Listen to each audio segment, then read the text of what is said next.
be coming to this month's Clinton City Council meeting involving a new business in the community. On the WHOW Morning Show Monday, DeWitt County Development Council Executive Director Kurt Homan told Regional Radio that a new business will be establishing itself in Clinton, and they will be going public with the decision at Tuesday night's Clinton City Council meeting at 7 p.m.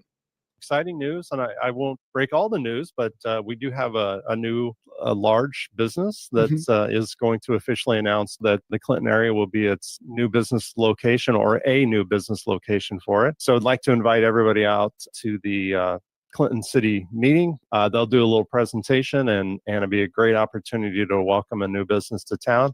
But a pretty substantial number of new employment, good manufacturing jobs that'll come along with it, and just would love to have everyone come welcome them. And I could say a lot about the business that's coming, but one thing I want to let them say everything that they want to say. But the one thing I do really want to point out is it took a real collective effort. I mean, we had folks from the city of Clinton, we had folks from the county board, DCDC, of course, the business. We were all working together to make sure that this business came smoothly, and we were able to all accomplish that. So not enough can be said about the teamwork and cooperation that happened there. Homan was very involved in the process of bringing QuickWall to Clinton as well. He says that the attentiveness and care that is offered by the DCDC and our local governments were very appealing to both QuickWall and the soon-to-be announced business.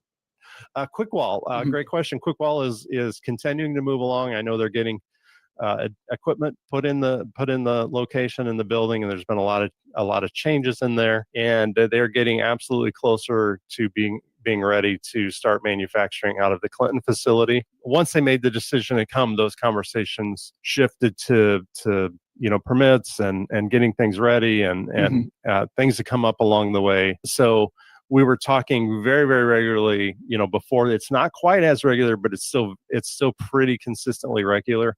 I pop out at, the facility here in town, likely once a week. Oh, wow. Make sure everything is going smoothly out there. Good. See if they need anything, get some updates.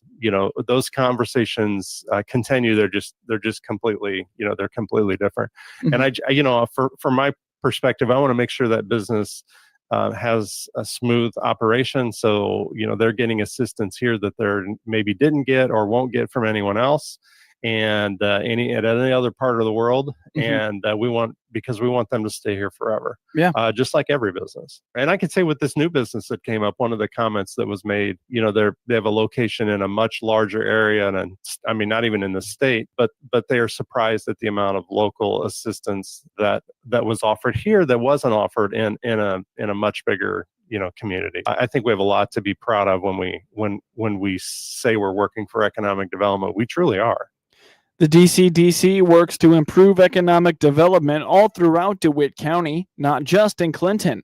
And Homan says Farmer City has a very bright future ahead of it.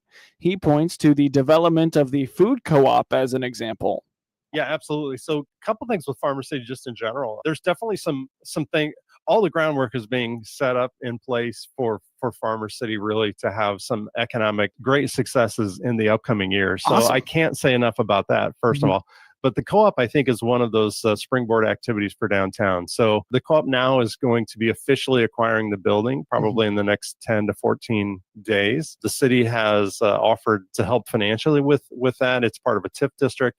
And so the co-op will be officially applying for some TIF funds here at the end of the month. And they've identified a architect that they will hire and get exact drawings. And really, then it'll be out to bids for rehabilitation of the building and reconstruction of the building. And I suspect I would suspect they'll be open by late spring of next year, maybe early summer, depending on the severity of the winter and those types of things. So things are really moving along with that. I think that, again, even for the downtown, that's going to be a big springboard for other business activity downtown and be another nice selling point for Farmer City. But there really are a lot of great things in the works for Farmer City, including their interstate development, look at some housing sites as well. I mean, Farmer City's, it doesn't have enough housing either. And so, that's in the works as well. So a lot of good things happening that side of the county. Follow along with the DeWitt County Development Council on their Facebook page or give them a call at 217-935-5271. The Clinton City Council meeting is tonight, Tuesday, October 7th at 7 p.m. at City Hall, located at 118 West Washington Street in Clinton. Coming up shortly on this expanded newscast, U of I Extension builds new Lego curriculum. The Midwest shares a great history with the games of baseball and softball, like the historic Duffy Bass Field right in Normal, Illinois. Michaela Harris with the McLean County Museum of History explains that soon they will introduce an exhibit called More Than a Game, a community history of baseball and softball. She says it will feature glimpses of the games from the 1920s and how the sports grew into America's pastime today. I'm just diving into the content really myself, kind of getting up to speed of all the research our curators have been doing on this one. But, McLean County has a very rich baseball, softball history. We have Hall of Famers from the area, really interesting early leagues in the 20th century with connections to the Cardinals. So we really are using this exhibit as a lens through, baseball. The national pastime, if you will, is a great unifier. People from all kinds of backgrounds came together to the field to play. And throughout history, so starting back in around I believe it was 1854 or 1855, do not quote me on it, is when the first baseball rules were written in New York. And then in the later 1850s is when we see the first mentions of it in the Pantograph. The first Bloomington Baseball Club was founded. So we start kind of there, and then we look all the way up to today. So how has the game changed? How have people playing the game, how has that changed? People, how they enjoy the game. A piece of the exhibit that Harris is most excited for is a recreation of a scoreboard that was housed on the side of the Pantograph newspaper building in Bloomington. She notes that people would gather all around for operators to change the signs and follow along with major league games. We are going to have one of the things I'm most excited about for this exhibit, which may sound kind of silly actually, but I think will be really cool, is the Pantograph. Back in the day, before television, people were interested in baseball games. The major league teams played. And for local people in central Illinois to enjoy the games, the Pantograph had this big baseball scoreboard on the outside of a building in downtown Bloomington. And on the telegraph, they would get the, oh, so-and-so just hit a run to second base or whatever. And somebody would go up on the scoreboard and change. And then people would literally gather and just watch the person change the scoreboard as the game came through on the telegraph. So we are recreating that scoreboard. It will be a magnetic interactive that people can then play around with to kind of understand the function of that, and to again look at how the game has changed as our society has changed. We'll then have another area later in the exhibit. Another thing I'm really excited about is a TV that will have archival video footage from different baseball games. So to see that transition literally play out kind of in front of your eyes about again, watching, standing in the street, watching a guy switch the scores to being in the comfort of your living room and watching someone play, and that opposed to playing yourself. So I think there's a lot of really interesting and fun themes in there. And we're looking at both baseball and softball.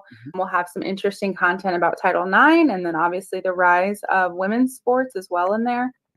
Harris indicates that they have struggled to fit all of the information that they have into just a single exhibit. She adds that they even asked community members to come in and share their personal baseball and softball stories and histories. The struggle anytime we do an exhibit is getting the content down, concise enough that it can fit into an exhibit, and then also then making sure that we have the resources that if people want to dive deeper into any particular topic that they can, because there is so much history there that, I never realized personally. And I think a lot of people will be really excited to learn about as well. And we're having lots of conversations with the community as we develop this exhibit. A couple of weeks ago, we called it Baseball Show and Tell, and we invited people to come in and to share their baseball stories, to bring their trophy from back in the day or a favorite baseball that they have. And that was really, really fun to be able to hear from other people, their own memories and associations with baseball and softball. So we are also kind of grappling with how are we going to make sure that we provide the space for the community to be able to share that back with us. The title of the exhibit is More Than a Game, A Community History of Baseball and Softball. We've been researching this topic, I think, in preparation for this exhibit now for 2.5 to 3 years. And we've pulled in a lot of local experts to kind of gather that content and really hope to continue to engage the community as the exhibit is up as well. The More Than a Game, a Community History of Baseball and Softball exhibit will be coming to the McLean County Museum of History next year. Learn more by visiting mchistory.org. You're listening to the WHOW Morning Show. Let's take a quick break with a word from our sponsors. Baum Chevrolet Buick offers full transportation options while giving you peace of mind. This is Scott Baum from Baum Chevrolet Buick here in Clinton. This is what we do every day. We listen to you, give you options for routine maintenance, major mechanical problems, or collision repairs with a staff that's knowledgeable to find the best option for you. Baum Chevrolet Buick, your full-service dealer. See us at BaumChevyBuick.com right from the start. Experience the power of better connection with Connexus Fiber Internet. Connexus delivers ultra-fast, reliable speeds to keep you connected at the speed of life. Whether you're working from home, streaming your favorite shows, or gaming with your friends, Connexus has you covered. Say goodbye to buffering and dropped calls and say hello to fiber fast internet. Ready to upgrade your connection? Sign up today by clicking the Connexus icon at DeWittDailyNews.com. Nothing connects us like Connexus. News time is 23 minutes after the top of the hour. You're listening to the WHOW Morning Show. 4-H students in DeWitt, Macon, and Piatt counties can participate in a new curriculum all about building with plastic bricks. On the WHOW Morning Show Monday, Henry Kraft, 4-H youth development educator with the University of Illinois Extension, told Regional Radio that this new curriculum is called Creating with Building Bricks, and empowers students to explore STEM skills alongside their creativity and imagination. Yeah, so new this year off the presses is a homegrown curriculum it's called Creating with Building Bricks. And so that's code for there's a certain brand that has Plastic interlocking bricks. blocks that is a big name. And so it's very similar to that. And so this program series is a project, but it's also can be picked up by a leader to do kind of a club focus or a spin club, that special interest club. And really, again, there's another show on TV that they're really good at building things. Basically, it's based off of that show, and youth are really trying to free build. So we're not building from kits. We're not following instructions. It's really a pure expression, artistic expression a lot of times, whether they're making portraits or they're making, like Van Gogh's Sunday Morning, I believe it is, with the dot painting. So like basically they use the little dots and they make a very pixelated version. And when you hold it back really far, it's really awesome. So that's just one of the categories, but they do, all sorts of expressionist kind of builds. And it's really kind of cool just to see how we take what would really kind of be a STEM idea with an engineering, like building with blocks like that. That's kind of how we would kind of term that kind of project, would be a STEM project, but then transitioning it and including a more artistic flair is really kind of cool to see. Building with Legos is not a new practice when it comes to 4-H. Kraft points out that they have clubs like the Master Builders in Farmer City, but now 4-H is making it an official curriculum.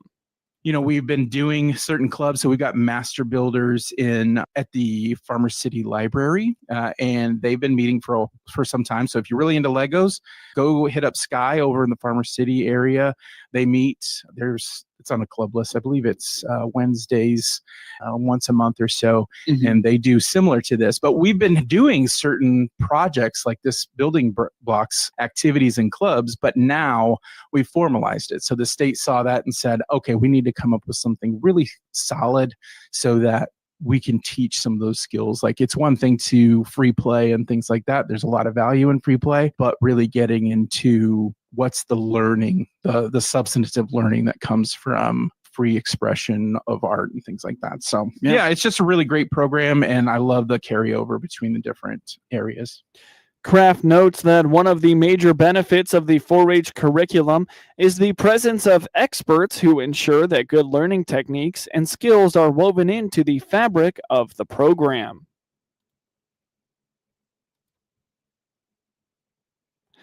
The new 4-H year is underway, but it's not too late to sign your student up for 4-H in DeWitt, Macon, and Piatt counties. Learn more by visiting extension.illinois.edu/DMP. Cold temperatures and snow will be here before we know it, and the Clinton Chamber is getting ready. Janice Peterson, executive director of the Chamber, indicates that they tried to get planning for the annual Christmas parade early, which includes looking for floats and a grand marshal. She notes that it will take place on December 6th at 2 p.m. But we try to get planned early on that. It's a big, huge task on Erin, actually, because she's the one that gets it all lined up. It will be December 6th at 2:00. Same route as last year. Main Street up around the square and disperse it on Adams Street. The sign-up registration forms are on our website, clintonilchamber.com. Just go to events, I think is the tab, and it's all of our events are listed in there, and just click on the Christmas parade. We have at least 50. We'd love to have more than that, but that's for Clinton, that's about average, and we'd be happy with that. The Grand Marshal form is also up on our website. So if you think of anybody that you feel deserves to be Grand Marshal of the parade, please fill out that form and return it to us. Yeah, we're kind of excited for it this year. It's just a little different. I guess with Santa's house being up on the stage, it's just, we're getting used to that idea. I guess that's what I want to say, because his house will be up on the stage again like it was last year. Put a little more heat in there for him because it's a little cold. But it was if you remember, last December was so cold, and it took our volunteers a little while to get the house up because we were working in frigid temperatures. If you'd like to nominate someone for Grand Marshal, Peterson says you can fill out a form on their website. When it comes to parade entries, she mentions that they need to know what kind of entry you have and your contact information. There's a form that's on our website. We just ask it's filled out, just basically the person's name and why you feel that they deserve to be Grand Marshal. And then our board of directors will look at all those entries, and then they will choose the Grand Marshal. We just ask what type of entry it is. We have to have a contact name, contact phone number, contact email. We ask what their entry is, and pretty much that's it. It's not a long form to fill out. Basic information. We have the forms up now, but once Haunted House is over, we're going to be digging into Christmas parade pretty heavy. So just so we can get all the entries in, and I think it's November 15th. The deadline for parade entries and Grand Marshal nominations is November 15th. Learn more at clintonilchamber.com. Get news anytime from your computer or your mobile device, all free, all the time at DeWittDailyNews.com. SRN News, I'm Rich Thomason in Washington. As of today, the federal government has been shut down for 1 week. Still no end in sight as the Senate again failed to pass a short-term Republican spending bill that would get everyone back to work while work on a longer-term series of bills would continue. President Trump, meanwhile, says Republicans are not closing the door on negotiations with the Democrats, and he's holding out hope for a deal that could end the shutdown. The second anniversary of the Hamas terror attack on Israelis not passing unnoticed in Israel, where there are commemorations taking place today, honoring the dead and praying for the safe return of the hostages still being held by Hamas in Gaza after all this time. President Trump strikes another blow for U.S. energy independence, greenlighting an Alaska mining road project that had been shelved by the Biden White House. More details, SRN News. WHOW Combine Reports are brought to you by AAK Mechanical in Clinton, Apex Clean Energy, Baum Chevy Buick, Farm Credit Illinois, Peterson Insurance, Longview Community Bank, Illinois Corn Marketing Board, State Bank of Bement, and Macon County Farm Bureau.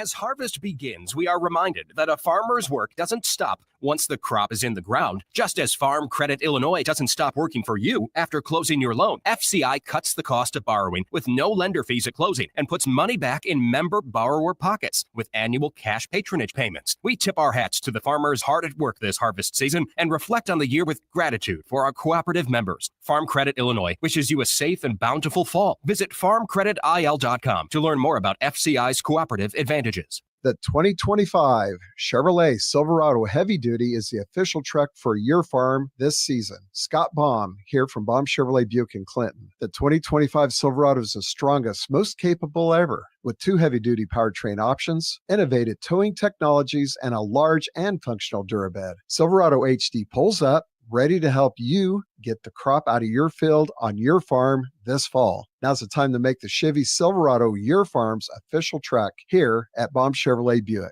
right from the start. During harvest, downtime is not only lost time, but lost productivity and potentially lost profit. When your equipment is down in the field and you need a mobile welding job right now, call the professionals at AAK Mechanical in Clinton, 935-8501. That's 935-8501. AAK Mechanical's mobile welding unit will be on their way to fix that problem and get harvest going again. Put this number in your smartphone, 935-8501, for the mobile welding service from AAK Mechanical in Clinton.